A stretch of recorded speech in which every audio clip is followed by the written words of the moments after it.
In December 1972, Eugene Cernan and Jack Schmitt in Apollo 17 made the last trip to the moon so far. When they came down, I went to America and talked to Gene Cernan about it. Well, Crystal Intelligence been back to America to talk to him now and see how he feels about it 35 years later. It was a passion that started when I was a young boy during World War II with a desire to fly airplanes that ended up with me being able to look home, standing in a valley on the moon and realizing the fact that I'm alive, it's not a dream, I am really there on the moon. A miracle. The Johnson Space Center in Houston is home to NASA's manned missions. Here, astronauts train to fly the space shuttle and to work on the International Space Station. It was also home to the Apollo missions, as NASA attempted what's been called the greatest adventure, putting a man on the moon.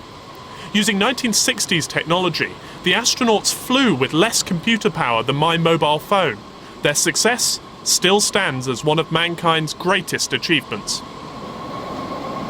It's difficult to imagine just how big the Saturn V rocket that took men to the moon actually is until you're standing next to it, and then it's really impressive. It's not just the rocket though. The Apollo program at its height employed more than 400,000 people. All of that effort just to put 3 men in there and send them to the moon.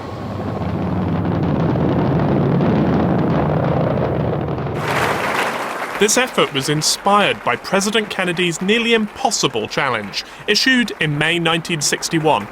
I believe that this nation should commit itself to achieving the goal, before this decade is out, of landing a man on the moon and returning him safely to the Earth. Just 3 weeks before that speech, Alan Shepard had become the first American in space. His flight, just 15 minutes long, didn't take him into orbit, but reached a height of 160 miles. The moon seemed out of reach, 250,000 miles further away. This was mission control for each of the Apollo missions. You can still feel the tension in the air and actually smell the cigarette smoke. 40 years ago, mission control rang to the voices of astronauts, engineers and scientists, all working together to guide their colleagues. Gene Cernan often served as Capcom, the only person allowed to talk directly to the crew up in space. It's a quieter place today, but there are still reminders of Cernan's 3 trips into space. Gemini 9, which featured his epic spacewalk, Apollo 10, when he flew closer to the moon than any man before him, and Apollo 17, the last mission to land on the moon. Woo. And here we are. Mission control. Wow. It's a lot of history here. Gemini 9. So where would you have sat? Which was your desk? Well, when I was capsule communicator, I would sit right up here, but we were, a lot of times, when you were prime crew or backup crew, you'd just be here watching. These were different kind of ECS panels, environmental control panels, launch panels. Those events should probably be with the engineers who were running at the console. Well, first of all, I've got to tell you, it's a little nostalgic to be in this room and see my picture there, my face or my body walking on a moon some 35 years ago. I haven't been in here for a long time, but a lot of very historical and exciting things happened here, from Apollo 8, Apollo 11, Apollo 13. Of course, I think Apollo 10 and Apollo 17 were pretty exciting. Born in 1934, Navy pilot Eugene Cernan was just 29 when he was recruited to join the Gemini program. Before they could go to the moon, they first had to develop from scratch the techniques required for rendezvous and docking and for spacewalks. With the pressure of Kennedy's deadline, training to be an astronaut was an intense experience. You're the new kid on the block. You're the freshman with a senior class of the original 7. Several of them who wanted to fly again. Now you got a group of 9 just selected 1 year ahead of you, very capable. Some of the finest test pilots in the world were standing in front of you in line to fly the first mission they get their hands on. And to get there, you had to fly in space first, and the first mission was Gemini 9. What was the purpose of Gemini? What was the stated aim for Gemini 9?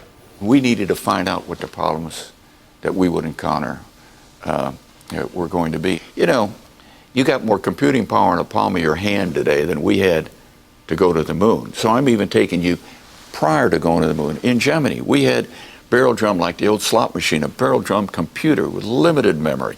And so, you know, we did a lot of manual computations, and that was always a backup. So we had to prove whether we could use some rendezvous radar with a very limited capability computer, and or do it on paper and figure out where the other spaceship was to rendezvous and what our closing rates were.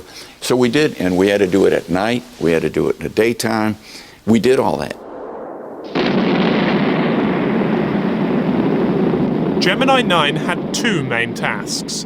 The first was to practice docking techniques, formation flying with a malfunctioning unmanned vehicle which became known as the Angry Alligator.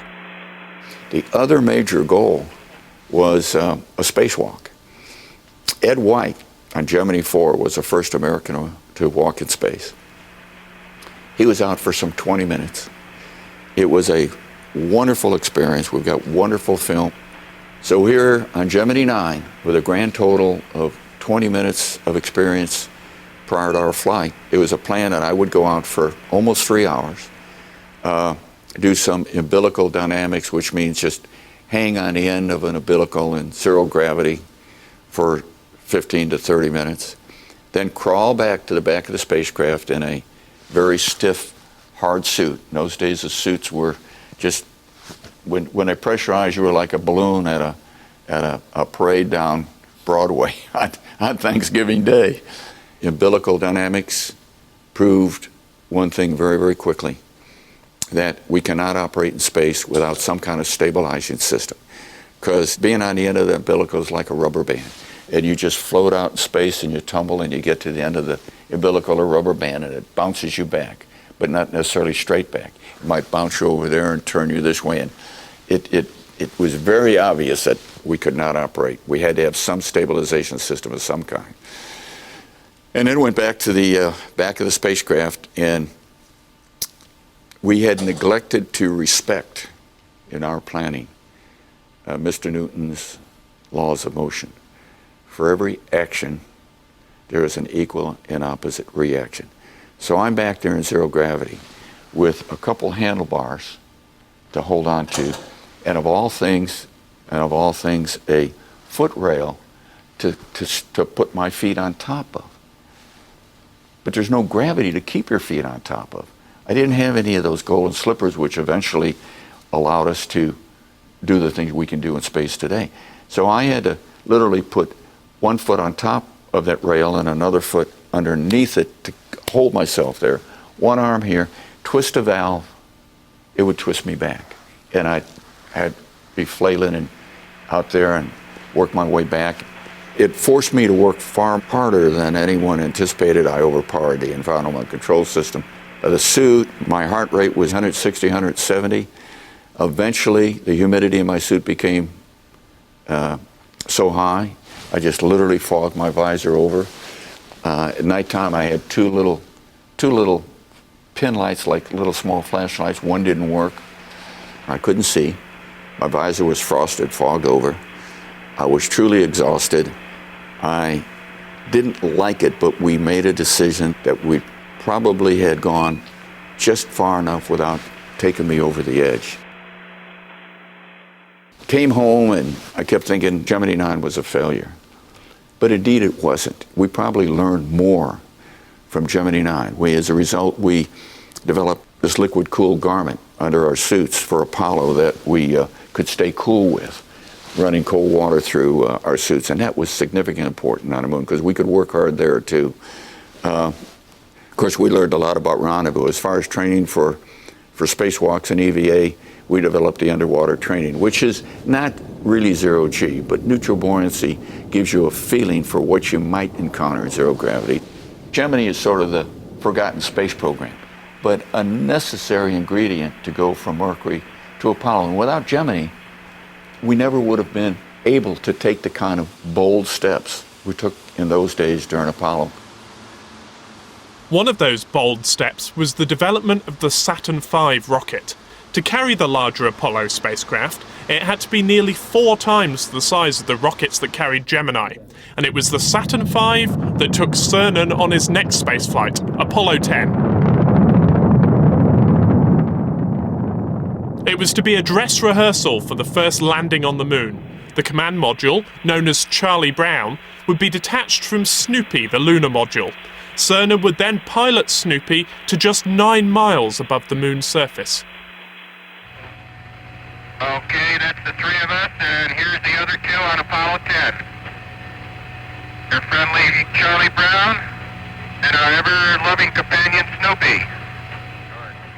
Throughout these difficult manoeuvres, being tested for the first time, it was mission control that guided the astronauts through the vast, empty void of space. It just always amazed me when we leave the Earth, someone in this room is looking at charts and maps and saying you're at the right speed, you're at the right attitude, you're right on a trajectory to miss the moon by 50 miles. That's a very comforting thought, by the way. You go to the moon and you're in daylight the whole time. And all of a sudden, you go into this shadow of the moon. You go into darkness. Okay, we're coming into the Terminator, Houston. You can't see it, but you can feel its presence. You know this big hunk is out there somewhere, not very far away. And then you creep around behind the moon, and then all of a sudden the sun comes up. Your first lunar sunrise, and it comes up very bright, very rapidly. There's no atmosphere, no color. It's just all of a sudden, boom, bright sunlight. And you look down there, close enough to touch, 50 miles away. Ominous in a way, hostile to a degree, but not unfriendly, because when you come around and all of a sudden there's the Earth, and now you're in radio contact with the Earth, and now you're on the front side. The separation of the lunar module went as planned, and Cernan and Commander Tom Stafford dropped down to coast above the lunar surface. Joe, I think, if I'm not mistaken, that might be Gutenberg right there. I'm looking, showing you the central peak, which is very clear on my monitor here. Roger, that's where all the pencils are pointing down here, Gino. But near disaster followed their smooth descent. A mix-up between the astronauts almost sent the lunar module crashing into the surface. Tumbling in space, they flicked the correct switch with only seconds to spare. Apollo 10 was a huge success. All Apollo 11 needed to do to land on the moon was follow in their footsteps. We did everything in Apollo 10 except land. I tell Neil we painted that white line in the sky so we wouldn't get lost, and all he had to do was cover that last 47,000 feet. Back from Apollo 10, and I'm backup commander of Apollo 14, and from Apollo 14, I'm commander of Apollo 17. T-minus 1 minute and counting now in the final minute of With the moon landing achieved, NASA's budget was cut, and so too were the Apollo missions. Cernan was commander of the last manned mission to the moon, Apollo 17, which saw the only night launch of a Saturn V. We have a liftoff. We have a liftoff, and it's lighting up the areas. It's just like daylight here at Kennedy Space Center as the Saturn V is moving off the pad. The mission's target? The mountainous highlands of the Serenitatis Basin, and a place called Taurus Littrow. Whereas Apollo 11 landed in pretty much of a flat desert area, notwithstanding the boulders that Neil encountered, we landed in a mountainous valley that was surrounded by mountains on 3 sides, higher than the Grand Canyon of Arizona is deep, so 5 miles wide, 20 miles long. So when we came down, we were truly down among them. When we pitched over so I could see the landing site and fly to my desired landing point, we were already below the tops of the mountains. Probably the most challenging landing site of all the Apollo missions. Contact. Okay, Houston, the Challenger has landed. You know, when the lunar lander came down, it was like the old Beverly Hillbillies pickup truck with piano strapped to the side and everything. We had lunar rover packed to one side. We had a small nuclear power plant to the other side. We had geology, exploration equipment, experiments packed to the other side. If someone could have been taking a picture of us landing, that would have been the picture of the century, because there we were. Unfortunately, there was no one there. Or fortunately, there was no one there to take that picture. But we had to unload all that equipment, get the lunar rover, unpack the lunar rover, get it operating. Hello. Put all our equipment on it. We had several experiments to put out, experiments that were running as long as 10 years later. So for the next 3 days, we were truly lunar explorers. There's a lot of dust about. Was that much of a problem? The surface is covered with dust. It's like graphite. It's a gray-like material, penetrates everything.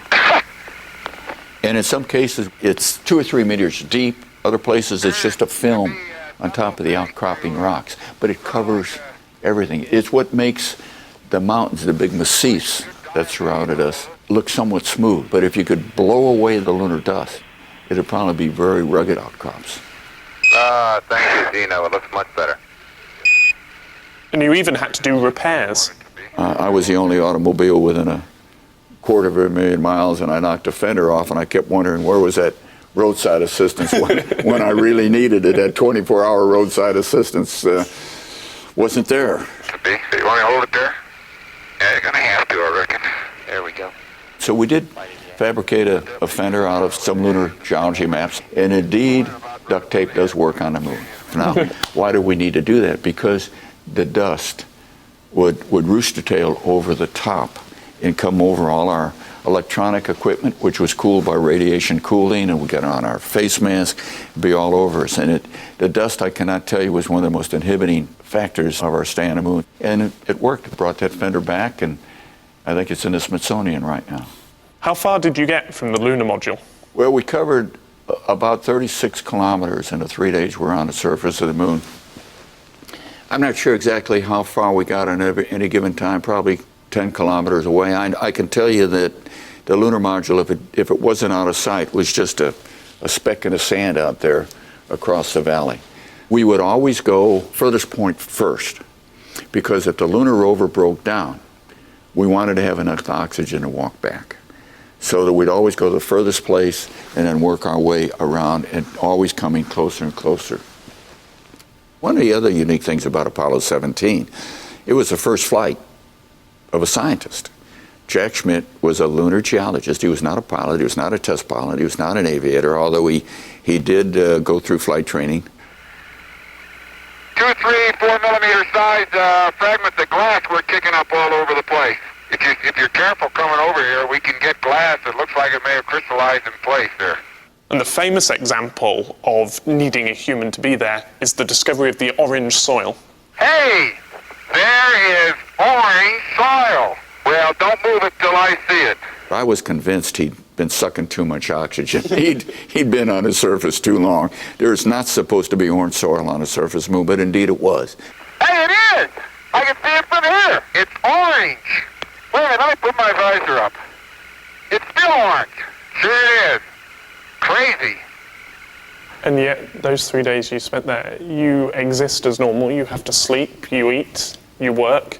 You're still a human being. The two things you supposedly need to survive in this world of ours are sleep and water. And how do you sleep on the moon? I've been asked that question many times. Well, not very well. But you do sort of back off and relax. And I kept thinking, that first night we had to pull the shades and make it dark inside the lunar module. I had to look back out, and there was our flag, there were the mountains, there was the Earth. We could always see it right out the front window. And why am I sleeping on the moon? I've come all this way and worked off this hard. What a waste of time. Just let me stay up for 3 days. Let me absorb as much of it as I possibly can while I'm here. In retrospect, when you lay back on those little hammocks we had, something you can do in 1/6 gravity you can't do in 0 gravity, which is really very comfortable. In retrospect, that did give you a chance to think about where you were. And that really was a significant part of your stay on the moon, as much as being out there driving a rover or collecting rocks. But right now, I'm back there. I'm driving on the moon as I'm talking to you. I know what it looks like.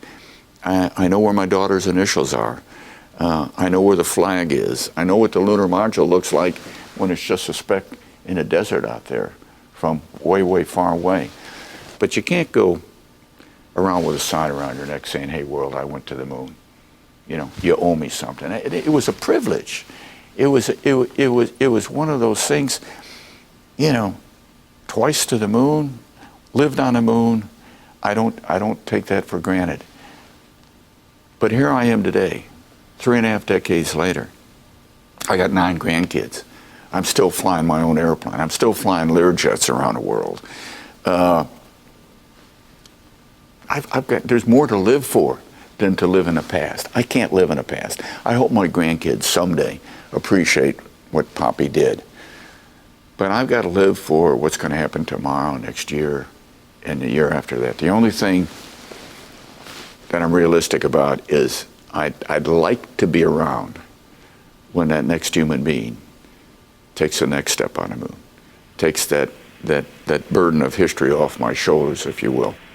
And it will happen. Houston, this has got to be one of the most proud moments of my life, I guarantee you. Roger 17, and we thank you very much. Now we're going back to the moon. What can we learn from Apollo? We don't want to reinvent the wheel going back to the moon. Live and learn from what we've done right, correct what we did wrong, make it safer, make it more compatible to live there, and let's get on with space exploration. I'm a little disappointed with what's gone on for the last 30 years. You know, we don't have the capability to go back to the moon today. We're trying to redevelop it all over again. 9, 8, 7, 6. Go for main engine start. Was it a mistake to do the shuttle program after Apollo? Should we have pressed on back to the moon and Mars? Well, you can go back to decisions that were made even during Apollo 17 time to develop the shuttle. A cost-effective, reusable vehicle. Well, it's reusable, but it's never truly been cost-effective. On the other hand, it's one of the most sophisticated flying machines we've ever designed, built, and flown. It's a phenomenal machine, and it does wonderful things within 200 or 300 miles of the Earth. But from my point of view, it doesn't go anywhere. You know, when you've been to the moon, not once but twice, staying home, you know, this sounds a little arrogant. Staying home is no longer good enough. We've been there, done that. Let's get on with it. As he prepared to say goodbye to the moon, Cernan knew he was also signing off for the whole Apollo program. His words would go down in history alongside Neil Armstrong's one small step just over 3 years earlier. When it came time to leave, everybody, you know, was anxious to know what I was going to say when I left, the last words to be said on the moon, and I really wasn't sure. I didn't want to leave, yet I knew we had to, and I looked down at my final footsteps. And they were important to me because I knew that I personally was not going to come this way again. And I don't know how long I was on that ladder, but I kept thinking, you know, I've been on a plateau somewhere out in space, on another body in our universe. Science and technology had gotten me to that plateau. And when I look back at the Earth from 250,000 miles away, science and technology didn't have the answers for what I was thinking, what I was seeing, and perhaps more important, what I was feeling. You're standing in sunlight surrounded by the blackest black you can conceive in your mind. The endlessness of space, the infinity, the endlessness of time. And they're out three-dimensionally, out there in that blackness is the Earth, the multicolored blues of the oceans and the whites of the clouds. It's almost if your arm were long enough, you could reach out into that endlessness and bring the Earth back to you, hold it in the palm of your hand. This is Gene, and I'm on the surface.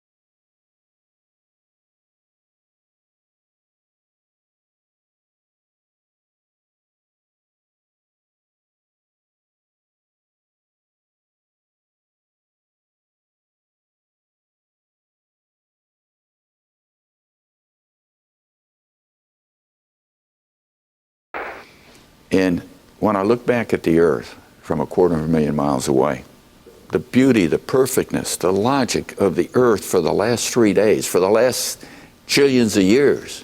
And if I could have had every human being in the world standing next to me at that moment, I truly believe the world would be a different place to live in today.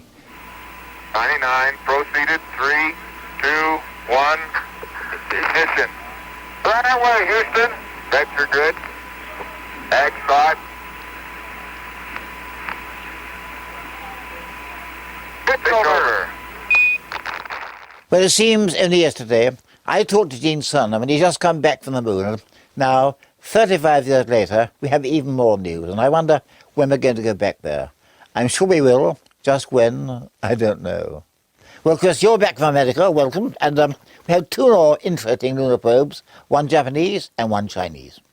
The Japanese probe Kagura is an orbiter going around the moon now and sending back remarkably good pictures. Yes, aren't they stunning? This one in particular. It's wonderful to watch Earth rise over the moon, and indeed it's seen Earth set as well. But this is an interesting area for exploration. Yes. Because some of these craters are deep enough that they never see the sun at all, at least not at the bottom, whereas some of their peaks remain almost entirely in the sunlight, and that makes this an ideal place for a future lunar base.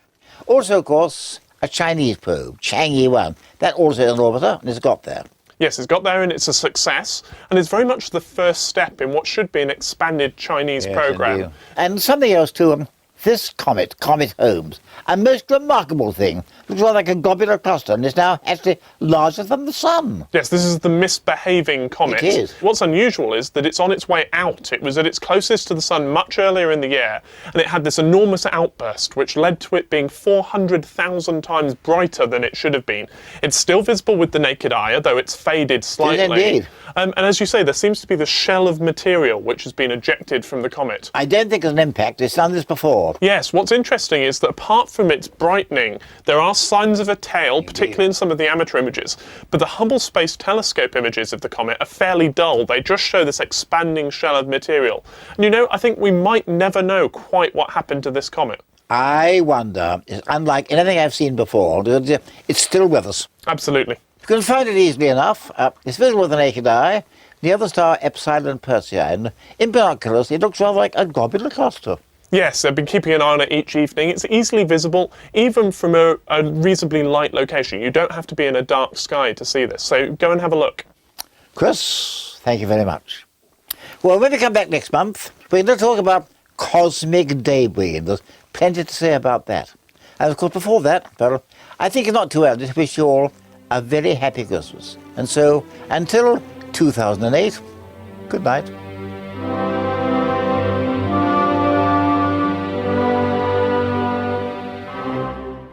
And The Sky at Night is back on BBC4 Sunday at 9.